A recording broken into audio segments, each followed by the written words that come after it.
de cómo la partera, acabando de cortar el cordón umbilical, luego lavaba a la criatura, y de la manera que hacían aquel lavatorio, y lo que la partera rezaba mientras lavaba a la criatura, eran ciertas oraciones enderezadas a la diosa del agua que se llama Chalchiuhtlicue. Acabando que la partera cortaba el ombligo a la criatura, luego la lavaba, y lavándola hablaba con ella y decía, si era varón, hijo mío, llega a vuestra madre, la diosa del agua, llamada Chalchiuhtlicue o Chalchiuhtlatónac. Tenga ella por bien de recibirte y de lavarte, tenga ella por bien de apartar de ti la suciedad que tomaste de tu padre y tu madre, tenga por bien de limpiar tu corazón y de hacer bueno y limpio, tenga por bien de dar buenas costumbres. Luego la partera hablaba con la misma agua y decía, piadosísima señora que os llamás Chalchiuhtlicue o Chalchiuhtlatónac, aquí ha venido a este mundo este vuestro siervo, al cual ha enviado acá vuestra madre y vuestro padre, que se llama Ometecuhtli y Omecihuat, que viven sobre los 9 cielos, que es el lugar de la habitación de estos dioses. No sabemos qué fueron los dones que trae, no sabemos qué le fue dado antes del principio del mundo, no sabemos qué es su ventura con que viene revuelta, no sabemos si es buena ni si es mala. ¿Qué tal es su mala fortuna? No sabemos qué daño o qué vicio trae consigo esta criatura, tomado de su padre y madre. Ya está en vuestras manos.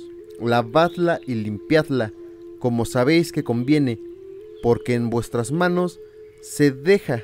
Purificadla de la suciedad que ha sacado de su madre y padre, y las mancillas y suciedades lléveselas el agua, y deshágalas, y limpie toda la suciedad que en ella hay. Tened por bien, señora, que se ha purificado y limpiado su corazón y su vida, para que viva pacíficamente y sosegadamente en este mundo. Lleve el agua toda la suciedad que en él está, porque esta criatura se deja en vuestras manos, que sois Chalchiuhtzihuat y Chalchiuhtlicue y Chalchiuhtlatónac, que sois madre y hermana de los dioses. En vuestras manos se deja esta criatura, porque vos sola merecéis y sois digna del don que tenéis, para limpiar desde el antes del principio del mundo. Tened por bien, señora, de hacer lo que os rogamos, pues ha venido a vuestra presencia.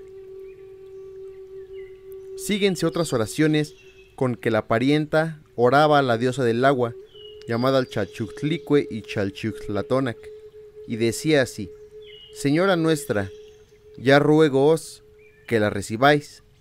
Dicho esto, la partera tomaba el agua, echaba sobre ella su resuello y luego la daba a gustar a la criatura, y también le tocaba el pecho con ella y el cerebro de la cabeza, a manera de cuando se pone el óleo y crisma a los niños, y decíale de esta manera, hijo mío muy amado, y si era mujer decía, hija mía muy amada, llegaos a vuestra madre y padre, la señora Chalchiuhtlicue y Chalchiuhtlatónac. Tomeos a ella, porque ella os ha de llevar a cuestas y en los brazos en este mundo.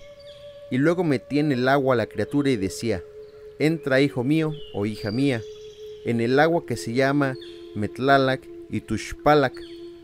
Laveos en ellas, limpiaos el que está en todo lugar, y tenga por bien de apartar de vos todo el mal que traéis desde antes del principio del mundo.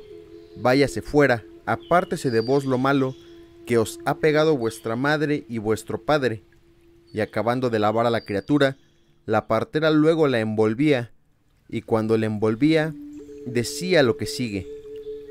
Oh piedra preciosa, oh pluma rica, oh esmeralda, oh zafiro, fuisteis formada en el lugar donde están el gran Dios y la gran diosa, que es sobre los cielos. Formaos y os crió vuestra madre y vuestro padre, que se llama Ometecuhtli y Omecihuat, mujer celestial y hombre celestial. Has llegado a este mundo, lugar de muchos trabajos y tormentos, donde hay calor destemplado y frío destemplado, y vientos, donde es lugar de hambre y sed y de cansancio y de frío y de lloro. No podemos decir con verdad que es otra cosa, sino lugar de lloros y tristeza y de enojo. Ve aquí tu oficio, que es el lloro y las lágrimas y tristezas y cansancios. Venido habéis, hijo mío muy amado, o hija mía muy amada. Descansad, reposad en este suelo, remedieos y proveamos nuestro Señor, que está en todo lugar. Cuando la partera decía estas cosas, no hablaba recio, sino hablaba como rezando bajo.